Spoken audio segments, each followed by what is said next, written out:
Radhe Radhe. So let's go towards the new episode. दृष्टि को तो बहुत शर्म आ रही थी। शर्म के मारे उसका पूरा चेहरा गुलाबी हो गया था। उसने अनमय के सीने पर मारकर खुद से उसके सीने में छिपा लिया। अनमय उसकी कमर को सहलाते हुए बोला, अच्छा तो मेरी शेरनी को शर्माना भी आता है।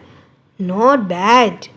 उसकी टोनिंग बातें सुनकर दृष्टि की पकड़ उसके कमर पर और भी कस गई, जिसे फील कर कर अनमय स्माइल करने लगा और आहिस्ता से उसके माथे को चूम लेता है। थोड़ी देर तक दोनों ऐसे ही रहते हैं। अनमय दृष्टि को अपनी बाहों में भरकर उसे फील करता है। थोड़ी देर बाद दोनों एक दूसरे से अलग होते हैं।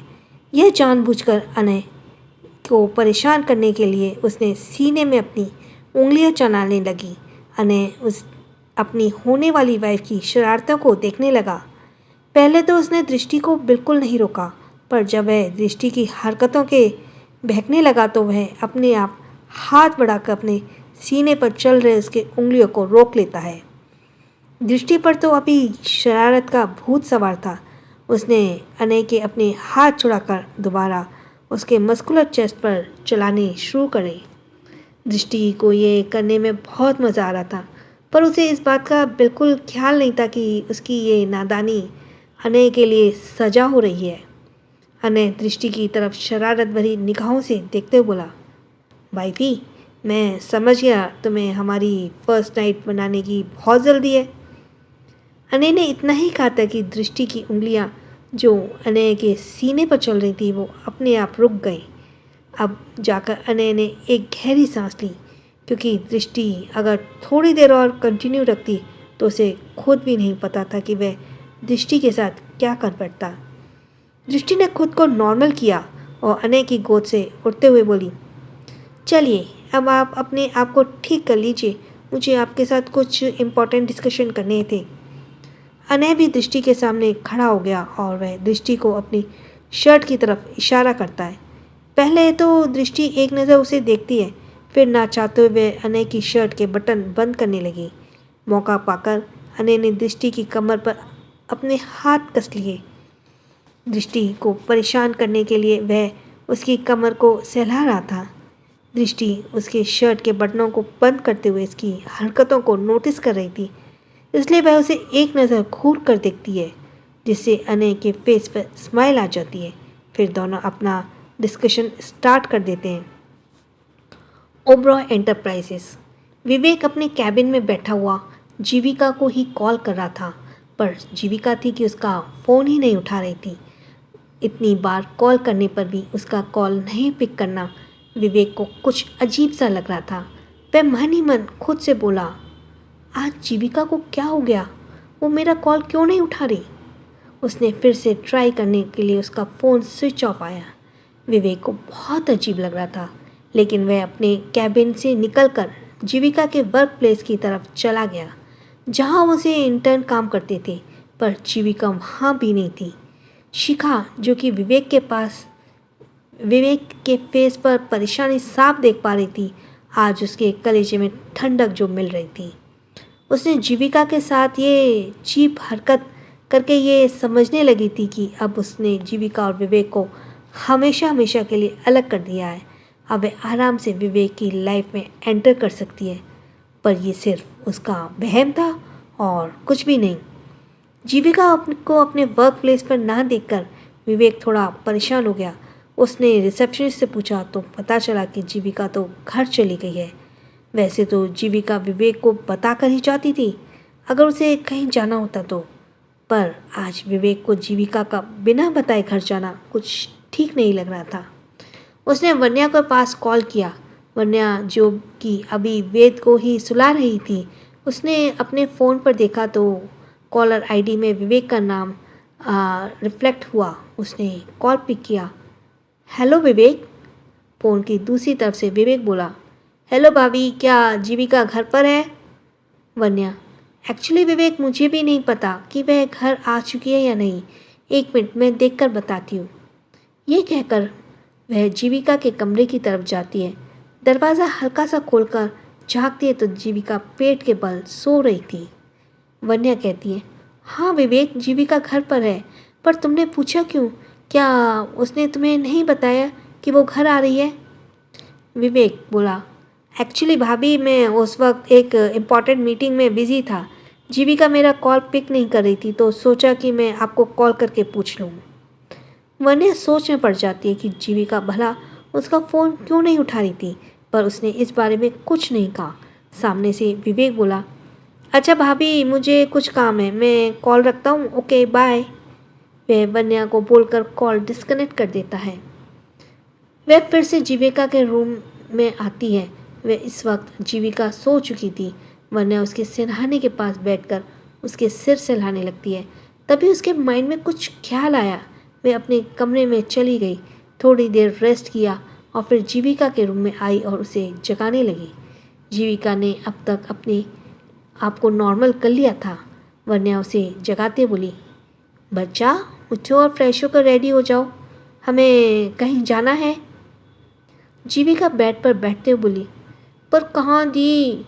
वन्या उसकी तरफ देखते हुए बोली, वो तुम्हें पता चल जाएगा। ये बोलते हुए वह अपने कमरे में आ गई। जीविका भी फ्रेश होकर रेडी हो गई। वन्या भी रेडी थी। वे तो अभी सो रहा था और गहरी नींद में होने के कारण उसके अभी उठने का कोई सवाल नहीं था।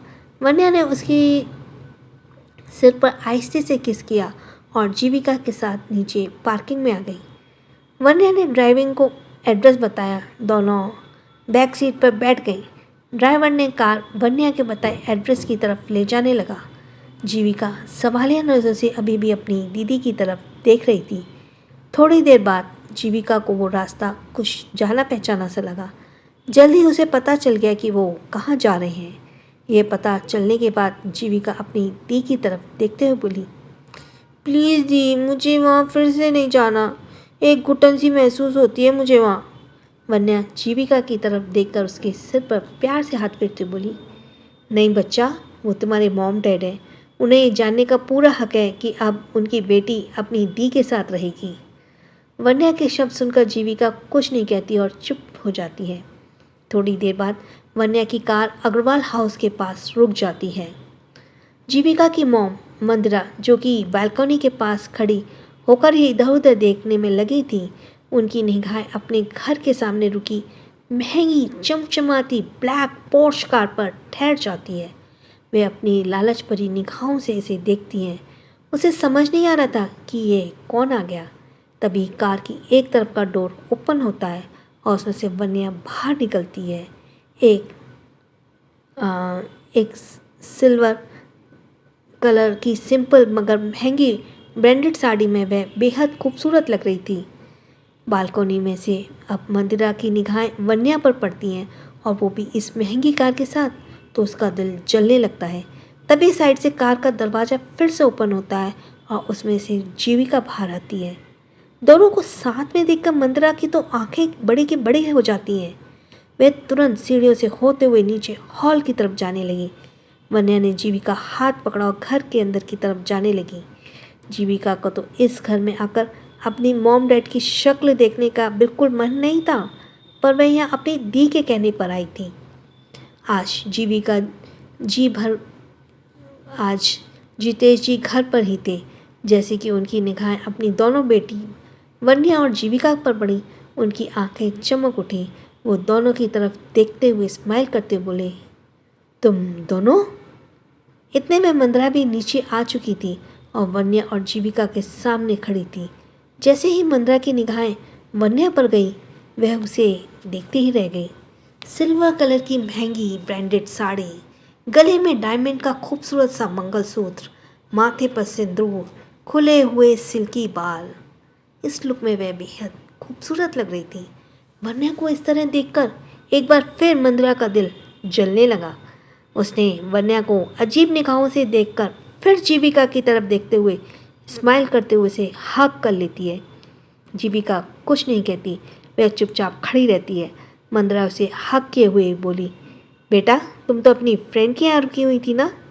जीविका ने मंदिरा की बातों का कोई जवाब नहीं दिया। वन्या अपने डैड की तरफ जाकर कहा, डैड अब से जीविका मेरे साथ हमारे घर में रहेगी। मैं ये बात आप दोनों को बताने आई थी। वन्या की इतनी बात कहना ही था कि मंदिरा का पारा हाई हो गया। वह वन्या से गुस्से से बोली, अच्छा, अब मुझे समझ आया, घर से भागने में इतने दिन बाद तुमने अचानक अपना मुंह क्यों दिखाया? तुम मेरी बेटी को मुझसे दूर करने आई हो, है ना? इससे पहले कि वन्या जवाब देती, जीविका पहले ही बोली, मॉम, मैंने पहले ही कहा था कि अब भी यही कह रही हूँ। मैं अपनी दी के बारे में ऑलरेडी बहुत कुछ सुन चुकी हूँ, अब सह भी चुकी हूँ। अब प्लीज़ आप मेरे टेस्ट का पेशेंस ना ले तो बेहतर होगा। मंदिरा जीविका के सिर को प्यार से सहलाते हुए बोली, जीविका बेटा, तुम तो पहले ऐसी नहीं थी। फिर जितेश की तरफ देखते हुए बोली, देख रहे हैं आप, पहले हमारी बेटी ऐसी नहीं थी। ज़रूर इस वन्या ने ही हमारी बेटी का पाठ पढ़ाया होगा, इसलिए वो आज वे अपनी उसकी बोली बोल रही है। जिस तरह से हमारी बेटी को बहकाया है, उसी तरह किसी अमीर लड़के को अपने हुस्न के जाल में फंसा लिया होगा उसने। मंदिरा ने अपनी बातें मुश्किल से खत्म ही की होंगी कि तभी उस हॉल में वन्या की तेज तरार आवाज़ गूंजी, बस मिसेज अग्रवाल, मैं यहाँ इसलिए नहीं आई कि आपकी बकवास सुनूं। आप ऑलरेडी मेरे साथ बहुत कुछ कर चुकी हैं। अब प्लीज़ आप एक और गलती मत कीजिएगा, कहीं आपके पापा को घड़ा इस एक गलती पर न टिका हो। जितेश जी भी मंदिरा को रोकते बोले, क्या कर रही हो? इतने वक्त बाद हमारी बेटियां अपने घर आई हैं, ऐसे में उन्हें बैठाकर उन्हें हालचाल पूछने के बजाय तुम तो उन्हीं को जहर उगलने में लगी हो। मंदिरा जितेश जी की तरफ देखते हुए बोली, आप तो अपनी बेटी की साइड लेंगे ही, इसके आगे आपको कहाँ कोई और नजर आता है? जीविका मंदिरा की तरफ अपनी दांत पीसते हुए देखकर वन्या से बोली, दी, इसीलिए मैं यहाँ नहीं आना चाहती थी। वन्या जीविका को शांत करने की कोशिश करती है। इतना सब कुछ करने के बावजूद भी मंदिरा के चेहरे पर गिल्ट का एक भाव नहीं था। वह वन्या की तरफ अपनी आंखें तरते हुए बोली, मुझसे मेरा पति और मेरी बेटी छीनने के बाद अब तुम मुझसे क्या लेने आई हो, जिसे मैं अपने हुस्न के जाल में फंसाकर पैसों का जो रौब दिखा रही हो? चुपचाप उसके पास चली जाओ, वरना। वन्या भी मंदिरा की तरफ गुस्से से घूरते बोली, बस मिसेस अग्रवाल, आप कितने हद तक गिरेंगी? आप मुझे अपने जैसा समझने की गलती तो बिल्कुल भी मत कीजिएगा। वन्या ने इतना ही कहा था कि मंदिरा अचानक से वन्या के पास आकर गुस्से से तमतमाते बोली, तुम जैसी 2 टके की लड़की की इतनी हिम्मत जो मुझे भला बुरा कहेगी? ये कहते हुए उसने आप देखा नाताब वहाँ को वन्या को गुस्से से धकेल दिया। ये सब इतनी जल्दी हुआ था कि किसी को भी रिएक्ट करने का मौका नहीं मिला। वन्या गिरने ही वाली थी कि तभी 2 मजबूत बाहों ने उसे अपनी बाहों में थाम लिया। वन्या ने अपनी आंखें बंद कर ली। यक्षित ने अपने दोनों हाथ से वन्या को थाम लिया था। उसने आहिस्ता से उसे सीधे खड़ा किया और उसके गालों पर हाथ फेरते बोला, तुम ठीक हो? वन्या ने हाँ में सिर हिला दिया। यक्षित सामने अपनी जलती आंखों से मंदिरा को देखने लगा, जैसे कि वह उसे जलाकर राख कर देगा। मुंबई के सबसे पावरफुल और अमीर बिजनेसमैन को अपने घर में और वन्या को इस तरह केयर करते देख मंदिरा के तो होश ही उड़ गए थे। साथ ही घबराहट के कारण उसके पसीने छूटने लगे। मंदिरा यक्षित की तरफ देखते बोली, आप यहाँ? यक्षित अपनी कोल्ड टोन में बोला, जिस लड़की को आपने अभी अभी धक्का दिया है, मैं उसका पति हूँ और उसे आप जैसी चालबाज औरत से प्रोटेक्ट करने आया हूँ। यक्षित का ये कहना ही था कि मंदिरा डर से थर थर कांपने लगी, क्योंकि यह यक्षित के बारे में जानती थी। उसने सुन रखा था कि अगर उसे किसी पर गुस्सा आता है तो वह उसे छोड़ता नहीं है। उसने तो उसकी लाइफ के साथ बदतमीजी करने की ज़रूरत की थी। उसे तो यकीन हो ही नहीं रहा था कि वन्या की शादी द बिजनेसमैन किंग यक्षित राय सिंघानिया से हो गई है। मंदिरा मनी मन वन्या को कोसते हुए बोली, पता नहीं इसकी किस्मत इतनी अच्छी कब से हो गई, घर छोड़कर भाग कर क्या गई, उसे तो यक्षित राय सिंघानिया ही मिल गया। जितेश जी भी अब यक्षित के शब्द सुनकर डर गए। क्योंकि उन्हें भी उसके गुस्से के बारे में काफ़ी कुछ सुन रखा था। मंदरा गिड़गिड़ाते हुए यक्षित के सामने बोली, माफ़ कर दीजिए मिस्टर सिंघानिया, वो मुझे नहीं पता था कि वन्या आपकी वाइफ है। यक्षित ने अपनी एक बाह से वन्या को थाम लिया और अपनी जलती आंखों से मंदरा की तरफ देखते हुए बोले, आपकी ये गुस्ताखी नई नहीं है, कुछ पुराने हिसाब किताब भी चुकता करने हैं। यक्षित ने ये कहना ही था कि मंदरा के तो डर के मारे गला ही सूखने लगा। वहीं जितेश जी अपनी आंखों से एक गिल्ट लिए खड़े हुए थे, पर उन्हें इस बात की तसल्ली थी कि उनकी बेटी जिसके साथ भी अभी खड़ी है उसके साथ वह खुश है। मंदरा भोली बनने का नाटक करते हुए बोली, मिस्टर सिंघानिया, आप किस बारे में बात कर रहे हैं, मुझे समझ नहीं आ रहा। यक्षित मंदरा की तरफ आँख चलती आंखों से घूरते बोला, ओह रियली मिसेस अग्रवाल, आप सच में नहीं जानती मैं किस बारे में बात कर रहा हूँ, या आप ना जानने का नाटक कर रही हैं। ये बोलते हुए मैं वन्या को लेकर सोफे के पास आ गया और उसे बिठाकर खुद उसके बगल में बैठकर अपने एक हाथ से उसे साइड हक कर लेता है। मंदरा देख पा रही थी कि यक्षित वन्या की कितनी केयर करता है। साथ ही यक्षित की आंखों में वन्या के लिए कभी ना खत्म होने वाला प्यार साफ साफ नजर आ रहा था, जिसे देखकर मंदरा अंदर तक जल भुनकर राख हो गई थी। वह वन्या की जगह पर जीविका को देखना चाह रही थी, पर अफसोस उसे वन्या को देखना पड़ रहा था। यक्षित के सामने जितेश जी और मंदरा बैठे हुए थे। यक्षित एक नज़र वन्या की तरफ देखकर दोनों की तरफ अपनी सर्द निगाहों से देखते हुए बोला, मिस्टर एंड मिसेस अग्रवाल, मेरी आप दोनों से कोई पर्सनल दुश्मनी नहीं है, पर यह सोचने की गलती भी मत कीजिएगा कि मुझे आप दोनों के बारे में कुछ पता नहीं है, इसलिए मेरे सामने झूठ बोलने की कोशिश भी मत कीजिएगा। मैं जानता हूँ यह मेरी वाइफ को कैसे ट्रीट किया जाता था, पर अब वो मेरी है, इसलिए कोई भी उसके बारे में कुछ बोले। यक्षित ने यह मंदरा की तरफ आंखें तरेते हुए कहा, या बदतमीजी करे, मुझे वो बिल्कुल बर्दाश्त नहीं। जितेश जी अपनी आंखों में गिल्ट लेकर यक्षित की तरफ देखते हुए बोले, मिस्टर सिंघानिया, आप अपनी वाइफ की तरफ से मैं आपसे माफ़ी मांगता हूँ और आपसे वादा भी करता हूँ कि आगे से ऐसा कुछ भी नहीं होगा। वन्या अपने पापा की तरफ देखते बोली, पापा, आपको सॉरी कहने की ज़रूरत नहीं है। मैं यहाँ आप लोगों की ज़िंदगी की दखल अंदाजी देने नहीं आई थी, बस ये बताने आई थी कि अब से मेरी बहन मेरे साथ रहेगी, क्योंकि उसे अपनी दी के पास रहना है और इसी में उसकी मर्ज़ी है। ये सुनकर तो जैसे मंदरा का खून ही खौल उठा, पर इस वक्त वह अपनी जबान नहीं खोल सकती थी, क्योंकि अगर उसने ऐसे करने की कोशिश किया तो उसकी जबान कट भी सकती थी। उसने अपने गुस्से को काबू में किया और अपने मुंह में शुगर घोलकर बोली, पर वन्या बेटा, जीविका को यहाँ अपने मॉम डैड के साथ रहने में क्या प्रॉब्लम है? इससे पहले कि वन्या मंदरा से बातों का जवाब देती, जीविका पहले ही बोल दी, मुझे आप दोनों से कोई प्रॉब्लम नहीं है मॉम, पर अब मैं अपनी बाकी की लाइफ अपनी दी के साथ बिताना चाहती हूँ, क्योंकि आपकी वजह से मैं ऑलरेडी दी को एक बार खो चुकी हूँ, अब और खोना नहीं चाहती। मंदिरा तो जीविका को गुस्से से आग उगलते हुए देखती रह गई, पर यक्षित के आगे वह कुछ भी कहने में खुद को बेबस महसूस कर रही थी। जितेश जी ने भी जीविका के इस फैसले पर कोई उंगली नहीं उठाई और कहा, बेटा, तुमने तय कर लिया है तो फिर ठीक है, तुम अपनी दी के साथ ही रहोगी। मंदिरा जितेश जी की तरफ घूरते हुए धीरे से बोली, ये क्या कह रहे हैं आप? हमारी बेटी को आप अपने घर से जाने को दे रहे हैं? जितेश जी मंदिरा की तरफ देखते बोले, मैं बस यही चाहता हूँ कि मेरी दोनों बेटियाँ खुश रहें। मैं पहले ही इन दोनों को रुला चुका हूँ और अब ये गलती नहीं करना चाहता। जितेश जी की अपनी दोनों बेटियों की तरफ देखते हुए बोले, बेटा, मुझे खुशी होगी कि तुम दोनों साथ में ही हो और एक दूसरे का ख्याल रखे हो।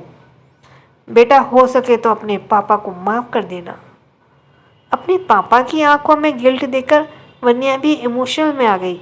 यक्षित ने उसे प्यार से संभाला हुआ था। जीविका अपने कमरे में गई और अपने ज़रूरी सामान पैक करके जल्दी से अपने कमरे से बाहर आ गई। बाहर आकर जीविका ने जितेश जी को हक कर लिया। जितेश जी की आंखों में एक बार फिर आंसू आ गए। उन्होंने जीविका की पीठ को प्यार से सहलाया। जीविका उसे हक किए हुए ही बोली, सॉरी पापा, पर अब मैं अपनी दी के साथ रहना चाहती हूँ। जितेश जी ने कुछ नहीं कहा और जीविका के सिर पर हाथ फेरने लगे। वहीं मंदिरा वन्या के इस निर्णय से बिल्कुल भी खुश नहीं थी। उसे वन्या पर बहुत तेज गुस्सा आ रहा था, पर वह चाहकर भी कुछ नहीं कर सकती थी, क्योंकि उसकी मौत साक्षात उसके सामने में ही बैठी थी। वहां से जाते हुए वन्या ने भी जितेश जी को हक कर लिया और उन्हें हक किए हुए बोली, पापा, मैंने आपको बहुत मिस किया। जितेश जी अपनी आंखों में आंसू लेकर बोले, मैंने भी तुम्हें बहुत मिस किया मेरी बच्ची। हो सके तो अपने डैडी को माफ़ कर देना बच्चा। उनकी जगह वे तुमने बहुत सारी तकलीफ़ें उनकी वजह से तुमने बहुत सारी तकलीफ़ें सहन की हैं। वन्या भी अपनी नम आंखों से जितेश जी को ही देख रही थी। वन्या लास्ट बार जितेश जी को हक किया और वहाँ से जाने लगी। वन्या के उन्हें अपना ख्याल रखने के लिए कहा, फिर वहाँ से बाहर निकल गई। यक्षित वन्या को लेकर अपनी कार में चला गया। जीविका अपना लगेज अंदर रखकर दूसरे वाली कार में बैठ गई। फिर उसकी कार सिंघानिया मैंशन के लिए निकल गई। जीविका बैक सीट पर बैठी हुई थी। वह खिड़की की तरफ देखते हुए कुछ सोचने में लगी थी। उसे ना चाहते हुए भी विवेक का ही ख्याल आने लगा। उसने उसके झूठ को याद करके जीविका की आंखों में एक तेज गुस्से के साथ आंसू की एक बूंद भी आ गई। वह खिड़की की तरफ देखते हुए मन ही मन बोली, मिस्टर विवेक सिंह ओबरॉय, आपने मुझे बिल्कुल खिलौने की तरह ट्रीट किया। आपने मुझे क्यों इस अंधेरे में रखा? क्या आपको जरा भी मुझ पर तरस नहीं आया कि मुझे सच पता चल गया तो मुझे कितनी तकलीफ होगी? पर आपको मेरी तकलीफ़ों से क्या? मैं बेवकूफ़ आपसे प्यार करने लगी थी। ये बोलते हुए उसकी आंखों में आंसू की एक बूंद गिरकर उसके गालों में आ गई। वन्या के जहन में बार बार अपने पापा के आंसू से भरा चेहरा याद आने लगा, जिसके वह पूरी तरह मायूस हो गई। या यक्षित ने एक नज़र अपनी वाइफी को देखा। उसे देखकर समझ गया कि वह इस वक्त क्या सोच रही होगी। उसे कैसे भी करके वन्या को ध्यान हटाना था। उसके कार के पार्टीशन ऑन कर दिया। फिर वन्या की तरफ देखते हुए वन्या उस सबसे बेखबर होकर बस अपने पापा के बारे में ही सोच रही थी। यक्षित ने वन्या को अपनी तरफ खींचा और एक झटके से अपनी गोद में बिठा लिया। वन्या यक्षित की इस हरकत से शॉक्ड हो गई। वह वन्या के होठों की तरफ झुकने लगा तो वन्या ने उसके होठों पर अपने हाथ रख दिए। यक्षित अपनी छोटी छोटी आंखें छोटी करके वन्या को देखने लगा। वन्या उसके मुंह से हाथ हटाते बोली, यक्षित, आप यहाँ में शुरू हो गए? माय डियर हबी, आपको नॉलेज के लिए बता दूं कि ये हमारा बेडरूम नहीं है। ये बोलते हुए वन्या यक्षित की शक्ल को देखकर स्माइल करने लगी। यक्षित अपने फेस पर डेविल स्माइल लिए वन्या की तरफ देखने लगा। उसकी ऐसी हंसी देखकर वन्या को तो हंसी गायब हो जाती है। वह यक्षित की तरफ देखकर हकलाते हुए बोली, ये यक्षित, आप क्या सोच रहे हैं? यक्षित वन्या के चेहरे पर आ रहे बालों को कान के पीछे करते हुए सिडक्टिव टोन में उसके कानों के पास अपने होठ ले जाकर बोला, डोंट वरी वाइफी, इसकी फिक्र करने की कोई ज़रूरत नहीं है। और वैसे भी कार को बेडरूम बनाने में आखिर कितना वक्त लगता है? वन्या तो यक्षित के इस तरह कहने से एकदम से सिहरने लगी थी। उसकी बातें सुनकर वन्या का गला सूखने लगा था। यक्षित ने वन्या को देखते हुए एक बटन प्रेस किया, जिससे कार की बैक सीट पीछे चली गई और वहां पर अच्छा खासा स्पेस बन गया, बल्कि किसी कंफर्टेबल बेड की तरह। अब तो वन्या के पास बचने का कोई रास्ता नहीं था। ये उसका बेडरूम भी नहीं था कि वह यक्ष से बचकर भाग पाती। पर यहाँ तो कुछ भी नहीं हो सकता था। वन्या सकपकाई हुई यक्षित को देख रही थी। वहीं यक्षित अपनी प्यासी नजरों से वन्या को देख रहा था। वह धीरे धीरे यक्षित से दूर खिसकने की कोशिश में थी, पर यक्षित ने उसकी सारी कोशिशों को नाकाम करते हुए वन्या को उसकी कमर से पकड़कर अपने पास खींच लिया। वह एक नज़र वन्या के गुलाबी होठों को देखते फिर अपने अंगूठे से उसे सहलाने लगी। वन्या अपने कांपते होठों से साथ यक्षित की तरफ देखकर बोली, यक्षित। वन्या कुछ बोलने को हुई तो इससे पहले कि यक्षित ने उसके गुलाबी होठों को अपनी एक उंगली रखकर उसे चुप कराते हुए बोला, श्श्श। यक्षित के इस स्टेप से वन्या बिल्कुल फ्रीज होकर उसे देखने लगी।